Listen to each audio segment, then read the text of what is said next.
Was Angkor Wat built by aliens? Well, there are no absolutes in the universe, but I would say the odds are probably no better than 1 in a trillion. To begin with, let's bring a little light onto the subject.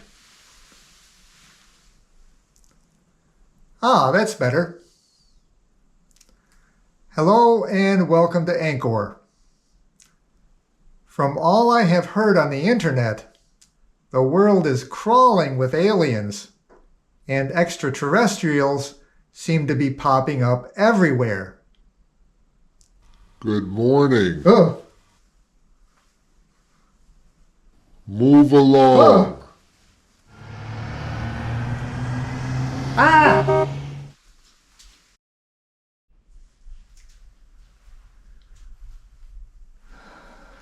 Phew. Is it gone? Scary.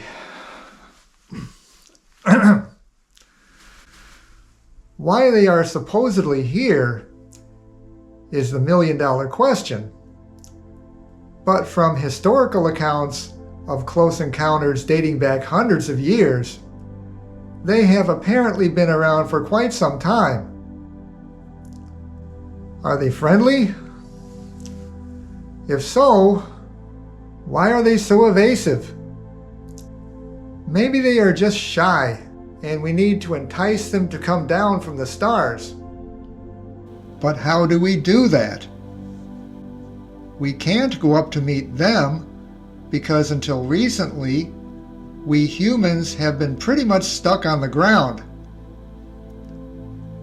How about carving massive signposts in the ground as if to say, "Here we are, welcome to Earth." That way, whoever may be looking down at us with their big alien telescopes will see that we want to get together. Hey, maybe they'll bring cake. Once having arrived on this planet, and for some odd reason, people from outer space seem to be especially attracted to old temples, much like ghosts seem to be attracted to old castles.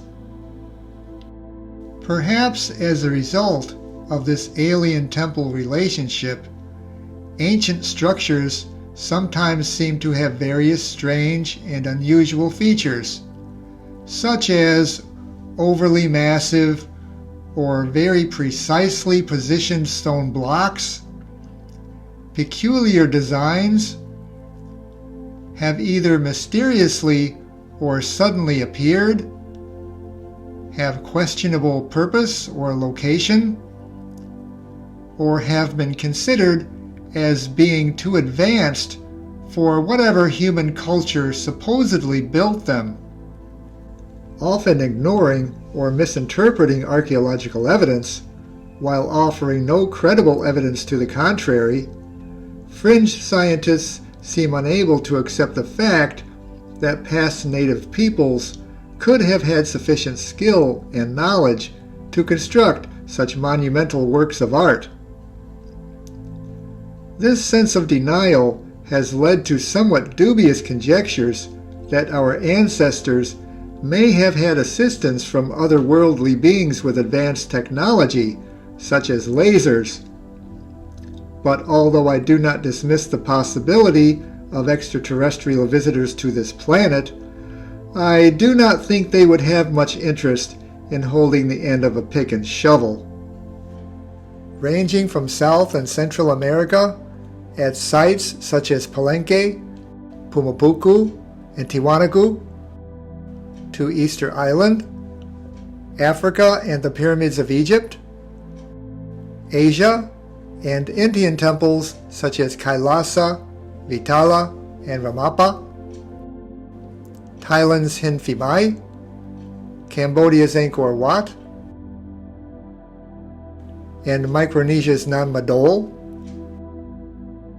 Improbable and unsubstantiated links between ancient temples and alien technology seem to reach all inhabited areas around the world. Although these alien encounter videos may have some entertainment value, they are purely speculative and largely based on supposition instead of hard data. This line of reasoning, of taking questionable evidence to form purely hypothetical and highly unlikely conclusions, is reminiscent not of the objective scientific method, but of a medieval way of thinking. Back before the Age of Reason in the 18th century, and exemplified by the period from the beginning of the first millennium to the Renaissance, which is known as the Middle Ages, there was no real science. The world's populace was, by and large, uneducated, and even the wealthy and powerful tended to explain unknown phenomena by superstition, hearsay, magic, and religious miracles. Sometimes these explanations became popular folk tales that were subsequently passed down from mouth to mouth over generations, with the tale and its characters slightly changing from time to time, and often gradually growing in complexity and depth, such as the old fish story, where the fish grew bigger as the tale was passed from person to person. As an example, one of these tales concerned the origin of the temples of the Prambanan Plain in Java. The Prambanan Plain once held a remarkable 240 Hindu temples, all built in a relatively short period of time between the 9th and 11th centuries. Eventually, these temples fell into ruin, and by the 17th or 18th centuries, their origins had been long forgotten. So the local peasants made up a story to explain their existence. The story goes something like this. There once was a king named Prabhu Boko, who had a beautiful daughter named Roro Jongrang. After invading a neighboring kingdom, Prabhu Boko was killed, and the victorious leader of the neighboring kingdom, Bandung Bondowoso, not only claimed Prabhu Boko's throne and kingdom, but also the former king's daughter as his wife. Roro Jongrang reluctantly agreed, but only if Bandung could build 1,000 temples in one night. An impossible task, she thought. Knowing he could never accomplish this without divine help, Bandung magically summoned thousands of spirits to build the temples. The supernatural beings worked through the night, and with morning drawing near, the phantoms had almost accomplished their task. Desperate, Roro thought of a plan to thwart the new king. She had the women in the surrounding villages light fires and start cooking as if it were morning. Hearing the roosters crowing at the false dawn, and frightened by the prospect of the supposed imminent sunrise, the phantoms gave up, and the temples were never completed. Being simple people, and without any knowledge of history or hard science, the peasants of Java used this imaginary tale to offer an explanation to a local mystery. In this case, the origin of the temples on the Prambanan Plain. At a time when belief in the supernatural was the only method available to explain the unknown, it is perfectly logical that this folk tale would have been accepted as an answer to the origins of the Prambanan temples. Today, however, we live in an age of technology where hard science, not myth and legend, rules the world. Modern society is by and large an educated one, where explanations of as yet undetermined objects or events should be based on facts and physical laws, not unsubstantiated speculation, folk tales, and superstition. This latter type of reasoning, however, does persist in the world and in developed countries, possibly as a result of recent interest in space and space travel. Alien intelligence seems to have replaced the supernatural as an explanation of unknown phenomena. But how can we separate truth from fiction? Can't we simply believe our own eyes? Unknown artifacts of the past can be deceptive as to their nature and purpose, and we must be careful in our research to not trust totally even what we can experience with our own senses. What appears to be one thing may in fact be another, and what is apparently true may instead be false, and what appears to be real may instead simply be illusion. Take a look at this picture. What do you see? How many of you see a rabbit? Look again. Can you now see a duck? What about this picture? Is this a picture of two people? Or is it a vase?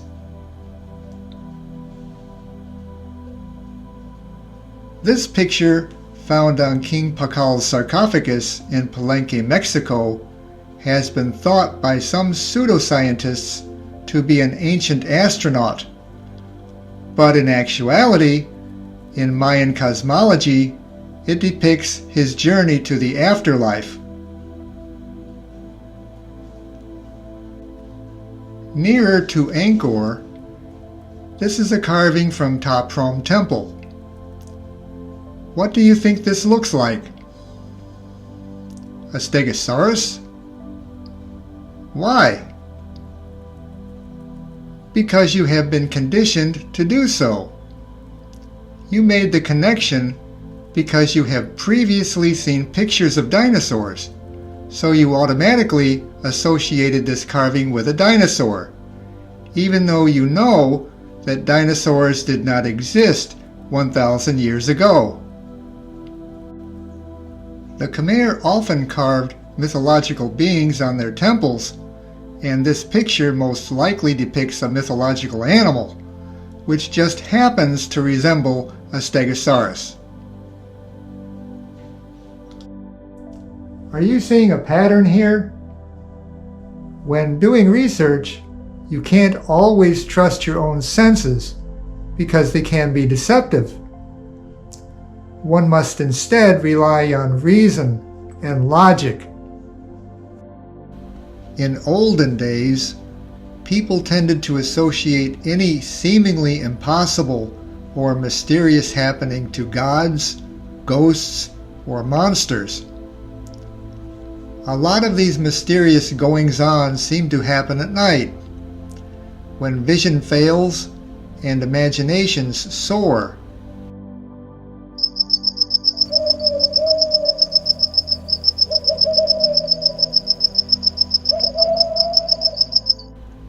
This subconscious fear of the dark and the unknown has probably been part of our genetic structure ever since the beginning of time, and may be a method of surviving in a hostile environment. In our early evolution, reproducing images, both real and imagined, may have been a form of gaining some measure of control in situations of helplessness or insecurity. Some of these early images may have been talismans meant to assist us to fight off our fears and may represent the roots of many later religious icons.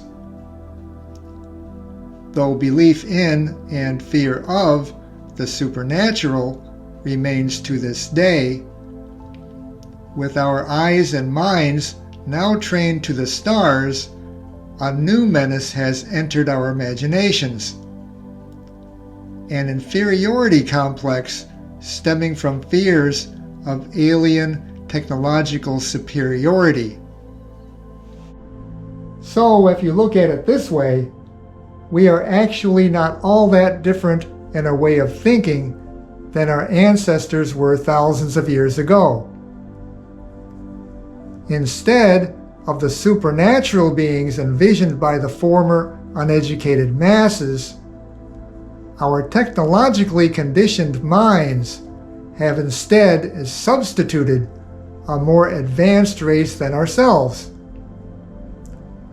Instead of using reason, common sense, and logic, in many cases we have fallen to the primitive way of getting an explanation, passing it off not as the work of man, who we believe, because of his many limitations, was not capable of accomplishing such monumental tasks, but as the work of a mysterious outside force which is greater than ourselves. But was mankind really so incompetent? With all our knowledge, we still actually know very little about everyday life in the ancient past. Homo sapiens emerged at least 200,000 years ago. But how much do we really know about those 200,000 years and the 100 billion people who have lived during that time? How many geniuses have lived and died? And how many wondrous inventions or marvels of architecture have existed and been lost, of which we know nothing at all? Ancient people were no doubt much more clever than we give them credit for. Did you know the vending machine was invented by the Romans in the 1st century? Some ancient inventions, such as the Hofeng Didong Yi, an earthquake predictor invented in China about 132 AD, or the 2,000-year-old Antikythera mechanism found on a shipwreck near Greece, to us seem technologically advanced for their time. But were they really ahead of their time, or are we just ignorant of our own history? The Hanging Gardens of Babylon, or the Library of Alexandria, were marvels of the ancient world, and perhaps would have even outshined many architectural achievements of today. The Roman Pantheon was built using a self-healing concrete, the secret of which was just discovered a few years ago, and the Khmer adhered bricks with a glue that was much stronger than mortar, the formula of which is still unknown. Is it not possible, then, that many other technological achievements of our ancestors have been incorrectly labeled by some as impossible for humans, and therefore prematurely and inappropriately ascribed to aliens? This is a condescending, if not simply arrogant, way of thinking. It seems our powers of perception have not come so far at all since the Age of Reason began 300 years ago. Evidence suggests the human brain has decreased in size over the past 20,000 years or so, but that may simply be an adaptation to changing environmental conditions, and does not necessarily mean that human intelligence has either decreased or increased during that time. We see ourselves as more intelligent today than our distant ancestors, largely because our technology and societies are more complex than in the past, but that is an unfounded assumption. If intelligence is based on the complexity of neural structure rather than technological or societal levels, and if this neural structure has not markedly changed since ancient times, then that would imply that ancient people were at least as intelligent as we are today, and were able to formulate new ideas and solve complex problems just as we can today. Just because we cannot understand how ancient people solved their various technological problems does not give us the right to say that they were too stupid to do it themselves and needed otherworldly assistance. So now that we have seen that man could have accomplished these, from our perspective, seemingly impossible tasks, the question now arises, did he? Well, pre-industrial people actually had a couple things going in their favor that we, in our modern, turbulent, and ever-changing society, unfortunately do not have. Time and patience. A long time ago, I visited a museum in Guangzhou, China. One of the artifacts I saw was an ancient Chinese puzzle ball. It was a perfectly round ball with other free-floating balls nested inside, and had been carved by hand from a single piece of ivory. Though local legends said that something this intricate could not have been created except by spirits, it had actually been carved by one man, though it had taken him his entire life to finish it. The artist Michelangelo was commissioned to paint the frescoes on the Sistine Chapel in Rome, Italy. Containing over 300 figures, it took him 4 years, working alone, to complete. The list of wonders goes on, but I do not see any allusions to anyone asking for alien assistance in any of them. So next time you see one of these videos suggesting that seemingly impossible tasks were done using alien technology, enjoy it for its entertainment value, but take it with a grain of salt. Pre-modern people were much more inventive and capable than we give them credit for. Instead of the stupid peasants we consider them as having been, they were, given their restricted technological circumstances, actually intellectually on par with the best of us. And being inventive creatures, it is naturally not surprising that they were very good at solving problems which we might initially consider as being impossible. Also, for those bloggers who post these types of videos, when offering explanations for things that you personally do not understand and have not researched thoroughly using the scientific method, labeling ancient artifacts as possible byproducts of alien technology and ascribing as yet unknown and seemingly impossible tasks to otherworldly forces, try giving our ancestors a bit more credit for their cleverness, and instead focus on the great achievements of the human past for the wonders they really were and are, created by man and by man's ingenuity, not by ghosts, gods, or aliens.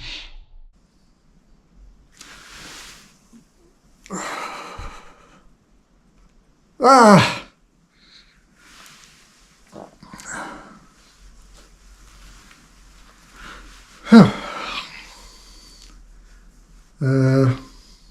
You didn't see that.